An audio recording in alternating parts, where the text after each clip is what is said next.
खबरों में बने रहने के लिए बेल आइकन दबाएं और फर्स्ट इंडिया न्यूज को सब्सक्राइब कीजिए।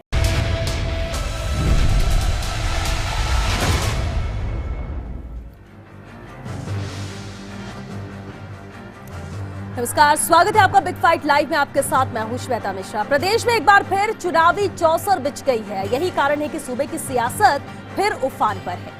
बीजेपी और कांग्रेस के कर्णधारों ने मोर्चा संभाल लिया है और सहाड़ा, सुजानगढ़ के साथ साथ राजसमंद सीट के लिए प्रत्याशियों के चयन की कवायद भी शुरू हो गई है। दोनों ही पार्टियों के संगठन में रणनीति बनने का दौर जारी है। कल ही अधिसूचना जारी होने के बाद नामांकन का दौर भी शुरू हो जाएगा। कांग्रेस प्रदेश प्रभारी अजय माकर और बीजेपी प्रदेश प्रभारी अरुण सिंह दोनों लगातार दौरे कर रहे हैं। दोनों ही दलों में प्रत्याशियों का पैनल बनकर लगभग तैयार है। आने वाले 2 या 3 दिनों में उम्मीदवारों के नामों का ऐलान भी हो जाएगा। बहरहाल दोनों ही पार्टियों में चर्चा, चिंतन, मंथन और मनन का दौर जारी है। क्षेत्रीय और जातिगत समीकरण साधे जा रहे हैं। प्रचार की भी पूरी रणनीति बनकर तैयार है। कुछ ही दिनों में दोनों दलों के दिग्गज चुनावी क्षेत्रों में हुंकार भरते भी नजर आएंगे, क्योंकि उपचुनाव के परिणाम सूबे की सियासत के लिए काफी अहम साबित होंगे। साथ ही दावों, वादों और कसौटी पर खरा उतरने की चुनौती भी होगी। कुल मिलाकर कहा जा सकता है कि दोनों दलों के लिए ये चुनाव उपचुनाव न होकर बन गया है साख का सवाल।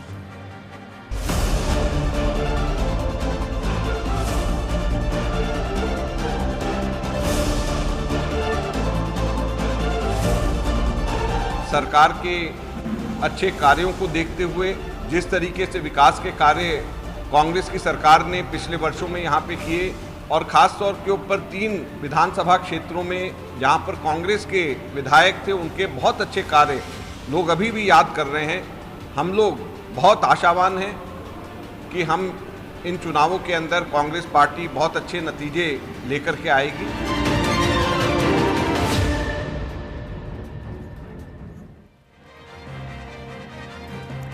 3 सीटों पर चुनाव, कई दावेदारी। कांग्रेस के कुनबे में मंथन जारी। कमल ने भी कर ली है पूरी तैयारी। उपचुनाव में किसका पलड़ा भारी? और सबसे अहम सवाल कि उपचुनाव है ये या साख का सवाल। बिग फाइट में बहस आज जिसे अहम मुद्दे पर, और बहस के लिए हमारे साथ मौजूद है खास मेहमान। चलिए उनसे रूबरू करा दें आपको। हमारे साथ बीजेपी नेता मुकेश दाधीच जी हैं, कांग्रेस नेता ज्योति खंडेलवाल जी हमारे साथ हैं, और साथ ही वामदल नेता भंवर सिंह शेखावत जी भी हमारे साथ जुड़ चुके हैं। बहुत स्वागत है आप सभी का बिग फाइट लाइव में। ज्योति जी, शुरुआत आपसे ही करते हैं। प्रदेश में कांग्रेस की सरकार है और ये जो 3 सीटें जिन पर चुनाव होने जा रहा है, हालांकि अभी 1 की तारीखों का ऐलान नहीं हुआ है वल्लभनगर की, लेकिन जो 3 सीटें उनमें से 2 कांग्रेस के पास पहले से थी और 1 बीजेपी के पास थी। क्या तैयारी चल रही है? क्योंकि अजय माकर ने तो दावा किया है कि तैयारियों में हम तो सबसे आगे चल रहे हैं। निश्चित रूप से श्वेता, हम तैयारियों में आगे इसलिए चल रहे हैं क्योंकि राजस्थान की सरकार ने अपने इस पूरे कार्यकाल में कोरोना जैसी विषम परिस्थिति में भी जनता के साथ जुड़ करके बहुत अच्छा काम किया है। उन्हें राहत देने का काम किया है, हर वर्ग के साथ काम किया है। कोई भी वर्ग जो है वो ये महसूस नहीं करता कि वो सरकार से दूर है। सरकार ने संवेदनशीलता के साथ सबको साथ जोड़ते हुए, सबकी परेशानी को समझते हुए, और अभी का अगर हम बजट भी देखते हैं तो एक बहुत विषम परिस्थिति में आया हुआ बजट था, लेकिन कोई भी, मैं तो यूँ कहना चाहूँगी, कोई भी उसमें कुछ कमी नहीं निकाल पाया था कि विपक्ष के लोग भी नहीं निकाल पाए। वो एक भाषा उनको बोलनी थी कि ये घोषणाएं कैसे पूरी होंगी, वो सिर्फ यही बोलते रहे, लेकिन बजट में कोई कमी नहीं निकाल सके कि इस वर्ग को कुछ नहीं दिया, या सरकार ने इस वर्ग का ध्यान नहीं रखा, या इस क्षेत्र में विकास की गुंजाइश को सरकार ने छोड़ दिया। तो इसलिए हम ये कहना चाहते हैं, चूंकि हम जनता के साथ लगातार जुड़े हुए हैं, हमें कोई चुनाव में विशेष रूप से जाने की आवश्यकता जो है वो नहीं है। इसलिए हम कह रहे हैं कि हम तैयारी में सबसे आगे हैं। दूसरी तरफ अगर हम देखते हैं तो विपक्षी पार्टी जो है, हम यूँ कहें कि विपक्ष कहीं नजर ही नहीं आता। आज जनता अगर केंद्र में महंगाई डीजल और एलपीजी की दरों से जो परेशान है, एक बहुत मूलभूत जरूरतें होती है। पेट्रोल डीजल एक मूलभूत आवश्यकता, उससे न केवल जनता के रोजमर्रा के कामों में दिक्कत होती है, बल्कि और चीजों के दाम भी बहुत ज्यादा बढ़ जाते हैं। एलपीजी गैस एक ऐसी व्यवस्था है जिसने खुद ही केंद्र की जो उज्ज्वला योजना थी उसका मजाक बना करके रख दिया है। एलपीजी गैस के दाम बढ़ने से आज हर घर जिस तरीके की परेशानी झेल रहा है। और सबसे बड़ी बात है कि बीजेपी में जो ये एक ट्रेंड ऐसा आया है जहां लोकतंत्र में जहां सुनवाई नहीं होती। कोई भी, आज आप जितने भी आंदोलन उठा के देख ले केंद्र सरकार के अगेंस्ट, हर वर्ग को, चाहे वो पहले आप व्यापारियों को देखेंगे, चाहे आज किसानों को देखेंगे, तो जनता की सुनवाई नहीं होती है, सुना ही नहीं जाती है जनता की बात। जनता का मानस क्या है वो नहीं जाना जाता। आपको लगता है कि जनता के साथ लगातार आप लोग जुड़े थे, इसलिए अलग से कुछ ज्यादा मेहनत करने की जरूरत नहीं, और विपक्ष नजर नहीं आता, जैसा कि अभी आपने कहा। मुकेश जी, आपने भी सुना ज्योति जी ने क्या कहा, विपक्ष नजर नहीं आता, और ऐसे में माना जाए तो ये ज्यादा बड़ी चुनौती बीजेपी के लिए इस उपचुनाव में रहेगी। किस तरह की तैयारी बीजेपी को की है इस 3 सीटों को लेकर? देखिए, भारतीय जनता पार्टी का बूथ स्तर का कार्यकर्ता लगातार कार्य करता रहता है और वो एक हमारा बहुत बड़ा आधार होता है। अभी जो गत वर्ष कोरोना काल में जिस प्रकार से सामाजिक सरोकार चाहे हमारा कार्यकर्ता ने निभाया हो, सभी सामाजिक संगठनों के साथ मिलकर जिस प्रकार से जन सेवा के कार्यों में जुटा हुआ, तो हमारा ये लगातार कार्य जारी रहता है। जहाँ तक कांग्रेस का सवाल है, कांग्रेस ने जो अपने वादे करके जो सरकार में आए थे, वो वादे इन्होंने पूरे नहीं किए हैं, चाहे वो बेरोजगारों के साथ हो, चाहे किसानों के साथ हो, चाहे अन्य कोई हो। आज जब राजस्थान प्रदेश की हम स्थिति देखते हैं, जिस प्रकार से राजस्थान में अपराध बढ़े हैं, अपराधों की एक शरण स्थली राजस्थान बन गया है।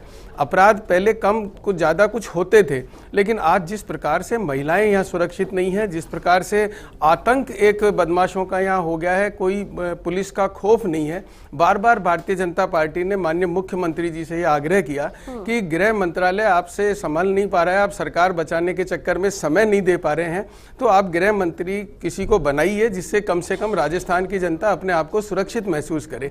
पिछले दिनों का हम आंकड़ा उठा के देखें तो कोई दिन ऐसा नहीं होता है जिस दिन महिलाओं के साथ अत्याचार नहीं हुआ। आपको लगता है कि इन मुद्दों की वजह से जनता कांग्रेस को नहीं चुनेगी इन 3 सीटों पर? आपको लगता है कि इस वजह से बीजेपी के साथ जाएगी? जनता कांग्रेस से बिल्कुल इस मामले में, चाहे वो अपराध की बात हो, चाहे रोजगार की बात हो, चाहे किसान की बात हो, चाहे अन्य कोई बात हो, राजस्थान की जनता 2 साल में ही कांग्रेस का जिस प्रकार से इनकी आपसी फूट और जिस प्रकार से 2 पावर सेंटर होने के कारण राजस्थान की जनता अपने अधिकारों से वंचित रही है, अपने सुरक्षा से वंचित रही है और अपने विकास से वंचित रही है। ये मुद्दे अहम रहेंगे और इन मुद्दों की वजह से बीजेपी के साथ जनता जाएगी। बाबर सिंह शेखावत जी, अभी आपने ज्योति जी को भी सुना, मुकेश जी को भी सुना, ये मुद्दे क्या अहमियत जनता के लिए रखते हैं? जीत के दावे तो दोनों ही पार्टियां कर रही, तैयारियों को लेकर भी दोनों कह रहे हैं कि पूरी तरह से तैयारी, लेकिन सबसे अहम हो जाता है कि कैंडिडेट सिलेक्शन।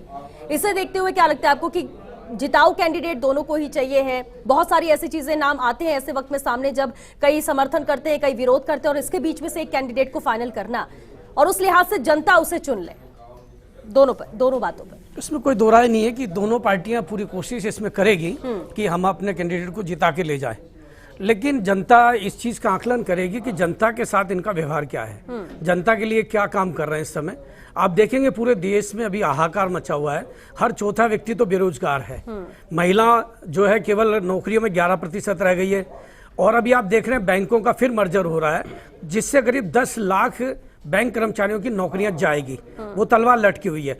LIC का प्राइवेटाइजेशन कर रहे हैं जिसके खिलाफ अभी LIC ने हड़ताल की है, 2 दिन बैंकों ने हड़ताल की है, 1 दिन जीवन बीमा ने हड़ताल की है। आप देखिए BPCL जो 2771 करोड़ रुपए का मुनाफा कमाया है, उसको मोदी जी बेचने में लगे अपने दोस्तों को।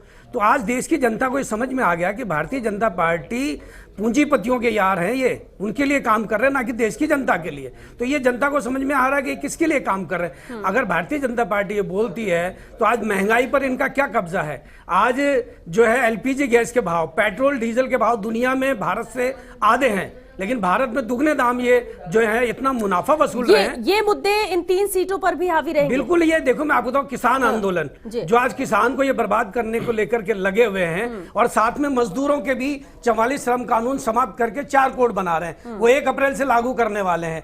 नौकरियां जो है ना अब स्थायी होगी नहीं, इवन आपको बताऊं सरकारी क्षेत्र में भी स्थायी नहीं होगी। उन्होंने जो अभी नया नोट जारी किया वो हमने अध्ययन किया पूरा का पूरा, केवल पुलिस और ये अपना सेना, इसको छोड़ के सब जगह टर्म बेस्ड एम्प्लॉयमेंट पे लिए जाएंगे। अभी आप देख रहे हैं 22 IAS जो डिप्टी सेक्रेटरी बनेंगे, 2.5 लाख रुपए वेतन देंगे। उसमें इन्होंने क्या शर्त लगाई है, कोई भी SC ST का कैंडिडेट उसमें अप्लाई ही नहीं करेगा।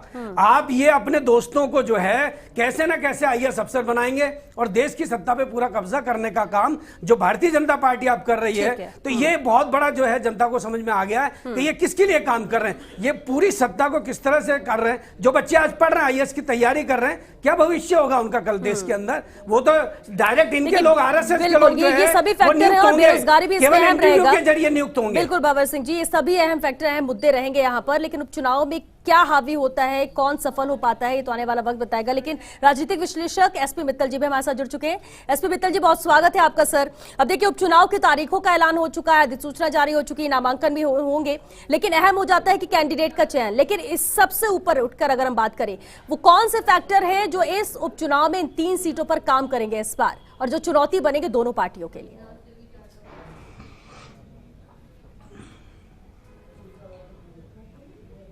श्वेता जी, देखिए कि जहां तक चुनावी मुद्दे की बात है तो मुझे लगता है कि वो आने वाले समय में तय होंगे कि इस उपचुनाव के अंदर चुनावी मुद्दे क्या हों।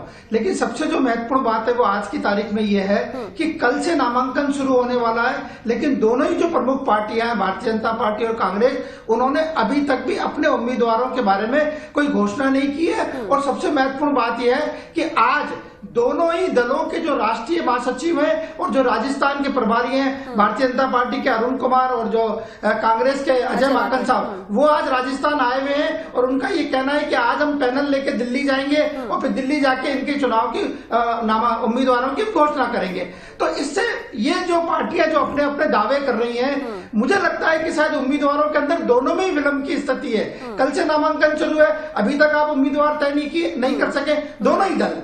जहां तक रहा सवाल चुनावी मुद्दों का, तो मैं आपको जो मुख्यमंत्री अशोक गहलोत है उनकी एक बहुत महत्वपूर्ण बात बताना चाहता हूं। उन्होंने पिछले दिनों ये कहा कि यदि भारतीय जनता पार्टी चुनाव में जीतती है तो उनके सदस्यों की संख्या 70 से बढ़ के 73 हो जाएगी, लेकिन यदि कांग्रेस के उम्मीदवार जीतते हैं तो फिर वहां क्या नाम से विकास की गंगा बहेगी। इसका मतलब ये जाहिर होता है कि मुख्यमंत्री जो है वो इस पूरे उपचुनाव को जो राजस्थान सरकार के कांग्रेस के काम है और जो विकास के मुद्दे उससे जोड़कर देखना चाहते हैं। रहा सवाल ये दोनों दलों की जो आंतरिक स्थिति का सवाल है, तो श्वेता जी हम देख रहे हैं कि दोनों ही दल अपने जो आंतरिक विवाद है उससे जूझ रहे हैं। जहां कांग्रेस को सचिन पायलट के क्या नाम से मुद्दे पे जूझना पड़ रहा है, वहीं भारतीय जनता पार्टी को वसुंधरा राजे के मुद्दे पर जूझना पड़ रहा है। और इन तीनों उपचुनाव की एक महत्वपूर्ण बात यह भी है कि जहां कांग्रेस के अंदर सचिन पायलट को लेकर कोई भूमिका नहीं है फिलहाल नामांकन उम्मीदवारों के चयन में, उसी प्रकार भारतीय जनता पार्टी में वसुंधरा राजे जी को लेकर कोई भूमिका फिलहाल नजर नहीं आ रही है। तो ऐसी स्थिति के अंदर ये देखना पड़ेगा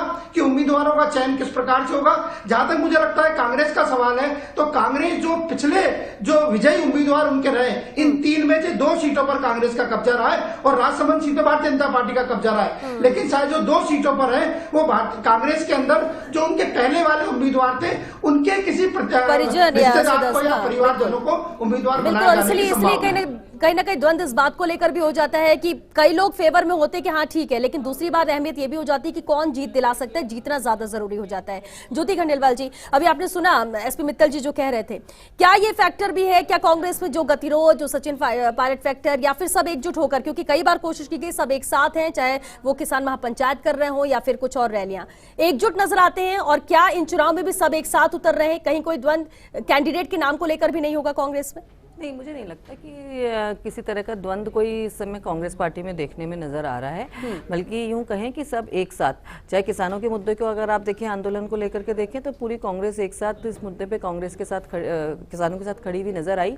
और इसी तरीके से अगर आप उपचुनावों में भी देखेंगे तो पूरी कांग्रेस जो है वो एक साथ नजर आ रही है। और जहाँ जो लोकल जहाँ चुनाव होने हैं वहाँ के सभी प्रमुख नेताओं से, जनप्रतिनिधियों से, वहाँ की प्रमुख कार्यकर्ताओं से आपने खुद ने भी देखा होगा कि पिछले कुछ दिनों में माननीय मुख्यमंत्री जी ने स्वयं जो है उनसे चर्चा की है, उनसे बातचीत की है, उनकी राय जानने की कोशिश की है चुनावों के लिए। और अब अजय माकन जी ने भी आकर के वहाँ के लोगों से मुलाकात की है, मुख्यमंत्री जी और हमारे अध्यक्ष जी से मुलाकात की है। और इन सब के बाद सबकी राय मशवरे के साथ जो है वो कैंडिडेट का ऐलान होगा। और कैंडिडेट का ऐलान होने के, देखिए ये बात भी बिल्कुल सही है कि जब तक कैंडिडेट का ऐलान नहीं होता 2, 3, 4, 5 कार्यकर्ता हो सकते हैं जो टिकट मांगते हैं, ये कोई गलत चीज भी नहीं है किसी भी पार्टी के लिए।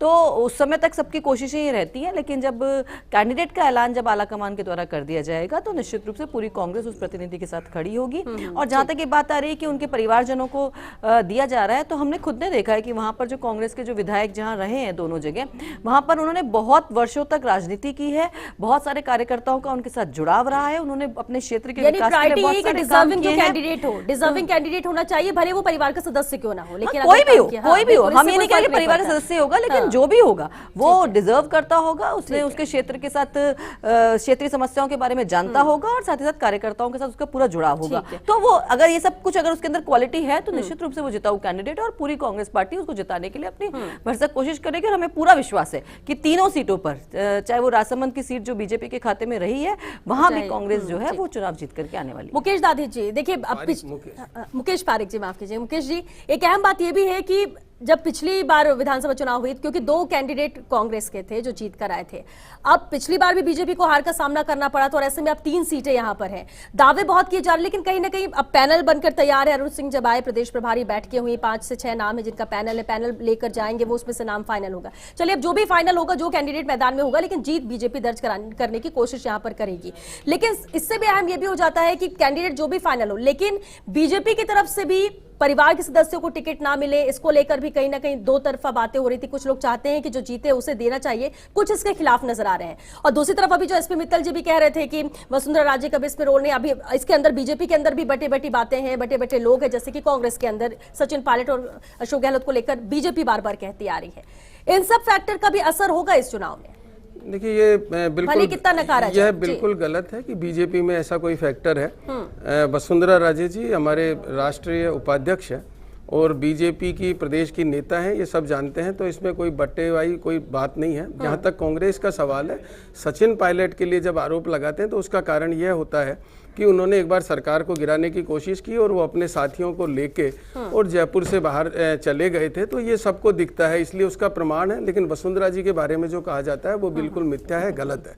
जहाँ तक उम्मीदवार के चयन का सवाल है, उम्मीदवार के चयन की एक प्रक्रिया है, वहाँ पर जो हमारे उम्मीदवारों का चयन की एक पूरी टीम है, वहाँ पर जिले की टीम है, जिले का प्रभारी है और साथ में जो भी फीडबैक वहाँ से मिलता है कार्यकर्ताओं के द्वारा, उसमें उम्मीदवार का चयन होता है और चयन का अंतिम जो उसको रूप देने का काम है वो केंद्रीय समिति हमारी करती है। चलिए ठीक है, कैंडिडेट फाइनल निर्णय को लेकर आपने कहा, लेकिन अभी ज्योति जी ने एक बात कही थी कि किसानों को लेकर जिस तरह से प्रदर्शन हो रहे हैं, किसान महापंचायतें प्रदेश में भी हो रही है, केंद्र से जो चीजें होनी चाहिए थी उन मुद्दों को ध्यान नहीं दिया गया, यानी विपक्ष ना के बराबर है प्रदेश में।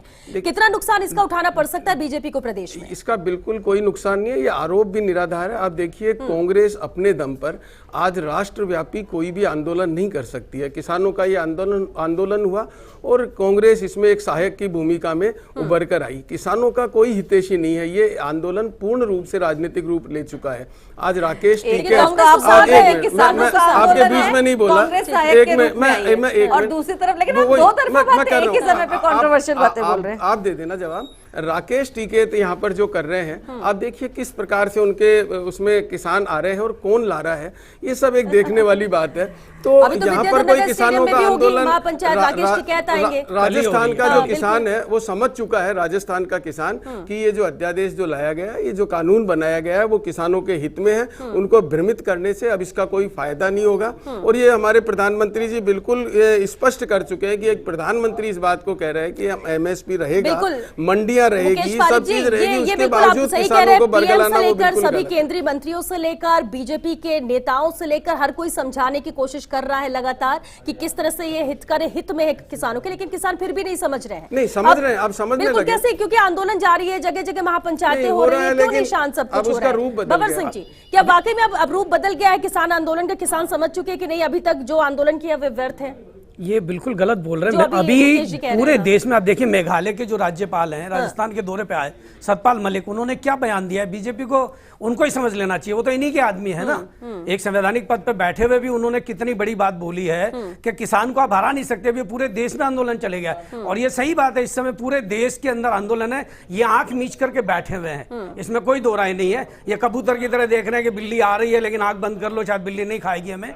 तो ये हालत अभी बीजेपी सरकार की है। ये अपने सत्ता के घमंड में इतने चूर हो गए कि इन्हें कुछ नजर नहीं आ रहा है। पूंजीपतियों से इन्होंने इतना पैक्ट कर लिया है कि अब मोदी सरकार को पीछे हटना ही बहुत मुश्किल हो रहा है। वो खा जाएंगे इनको, क्योंकि ये तो उन्हीं के चंदे पे 45,000 करोड़ रुपया लोकसभा 2000 जो इनको जो है 2014 में दिया था, वो इन्हीं पूंजीपतियों ने दिया था। उसी की तो भरपाई रिटर्न गिफ्ट ये दे रहे हैं ना, सारे देश को बेच रहे हैं। आज एक स्टेशन बेच रहे हैं। लेकिन चुनाव में इसका कितना असर होगा? इसका एक जवाब 100% असर होगा। तीनों सीट भारतीय जनता पार्टी हारेगी, चाहे आप इसी पैनल को चुनाव के दिन बुला लेना, कोई दिक्कत तो आप नहीं। कांग्रेस की तरफ से बोलिए ना, हारेंगे, क्योंकि भारतीय जनता पार्टी के प्रधानमंत्री का कहना आपने सुना हमेशा। उन्होंने कहा था नोटबंदी में 100 दिन दे दो, मुझे फांसी पे लटका देना, 15 लाख रुपए आपके खाते में आ जाएंगे। उसके बाद में कहा मैं रेलवे का निजीकरण नहीं करूंगा। बीजेपी के प्रधानमंत्री जो कुछ बोले ना आज तक, मैं FDI नहीं लाऊंगा, वो सब कुछ उन्होंने किया है। जो नटते थे वो सब कुछ लागू किया है। तो प्रधानमंत्री देश में कभी आया नहीं जो कह करके और नटता है और उसी को तो जनता भी देख रही है। लेकिन 2019 में वापस लेकर आई ना जनता, ही तो लेकर आई है। चलिए एसपी मित्तल जी,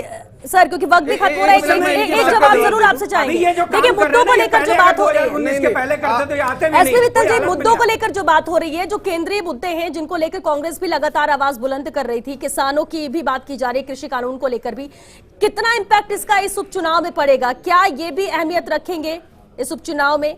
क्या ये भी जनता का मन बदलेंगे?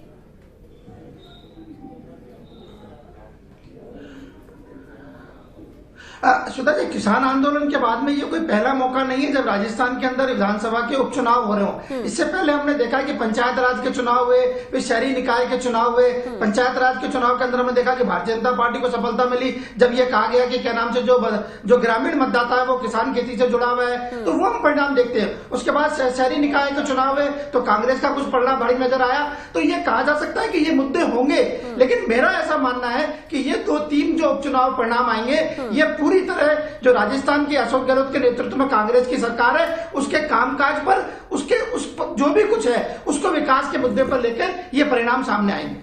ठीक है, विकास के मुद्दे को लेकर चलिए, क्योंकि वक्त भी खत्म हो रहा है। बहुत शुक्रिया आप सभी का इस चर्चा में शामिल होने के लिए। तो देखिए उपचुनाव में किसका पलड़ा भारी है तो आने वाला वक्त बताएगा, लेकिन कोशिश है बीजेपी भी कर रही है, कांग्रेस भी कर रही है, दोनों प्रमुख पार्टियां हैं, दोनों के अहम कैंडिडेट उतारने की कोशिश रहेगी कि जिताऊ कैंडिडेट उतारा जाए। हालांकि पैनल बनाकर तैयार कर लिया गया है, फिर वो बीजेपी में हो कांग्रेस में हो, कांग्रेस में कुछ नाम को लेकर लगभग माना जा रहा है कि फाइनल भी हो चुका है, लेकिन अभी औपचारिक ऐलान नहीं हुआ है जब तक कि मुहर नहीं लग जाती कि हाँ इस जगह से यही कैंडिडेट सामने आ रहा है। लेकिन इतना जरूर तय है कि कांग्रेस भी तय मान रही है कि जिस तरह से काम प्रदेश में किया है और जिस तरह से जनता के हित के मुद्दे उठाए हैं हमने, उस आधार पर कांग्रेस के साथ जाएगी जनता और तीनों सीट जीतेंगे। वहीं बीजेपी का कहना है कि कांग्रेस ने काम नहीं किया है और बहुत ऐसी चीजें हैं जो विपक्ष के तौर पर बीजेपी ने उठाई हैं और ऐसे में दोबारा जनता कांग्रेस को मौका नहीं देगी, इन 3 सीटों में बीजेपी को देगी। अभी जनता को तय करना है। हालांकि सबसे अहम तो ये है कि पहले कैंडिडेट तय कर लिया जाए, कौन मैदान में है और किस तरह से मैदान में एकजुटता का जोर ये दोनों ही पार्टियां लगाते हैं, और उसके बाद ही तस्वीर कई कुछ हद तक कह सकते हैं साफ होगी। चलिए 6 बिग फाइट लाइव में आज के लिए बस इतना ही। नमस्कार।